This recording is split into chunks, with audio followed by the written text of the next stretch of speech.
The Sugar Bowl handicap was progressing as planned for jockey Pat Day and No Problema until Day dropped his whip near the quarter pole. Trainer Don Winfrey. This colt's got a tendency to pull himself up and wait on horses when he does make the lead, and when I saw Pat lose his stick, I was concerned that he wouldn't be able to keep him into a drive, and I think the colt did start pulling up, but Pat said he responded when that horse came to him and was picking it up on his own, but I don't think he finished as strong as he would have if Pat would have kept him in a drive with the stick. No Problema has had 4 races, 4 wins at 4 different tracks. Is this versatility an important asset?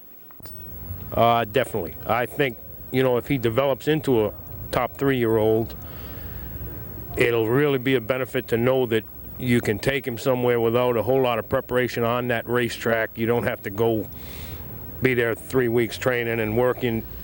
It makes it, logistically, it makes it a lot easier with a horse. And he's shown that he'll perform, you know, on a different surface. We run him at Turfway in the mud, and he never set foot on the racetrack till he come out of the paddock.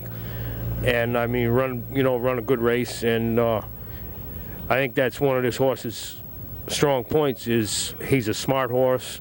He'll do what you want him to do during a race. He'll relax. You know, you can put him on the lead, you can take him off the lead, and I think it'll help him go on a distance of ground as time goes on. Do you plan on staying here at the fairgrounds through the Louisiana Derby? Hopefully, until he tells us he got too many poles in front of him. If you had to make a guess right now, do you think he'll be able to handle the route of ground? Right now, I would say he'll go long, but you don't find out until you bring him over in the afternoon.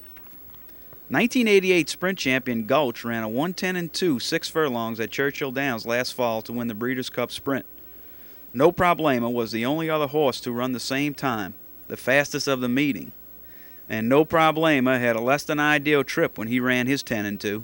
He got up in a spot, and it wasn't really Pat's fault. He was going to split horses, and one of the horse that was inside him kind of got tired and drifted out and closed the door for a while. And he sat and waited a second, and when he did get through, there was still enough racetrack left, you know, where he could get up. Well, folks, I don't know about you, but I really can't wait to see what this horse does when he has a trip with No Problemas. It's No Problema taking over the lead. Dynamite Deal at the rail on the outside. A lot of Strawberry. No Problema in front.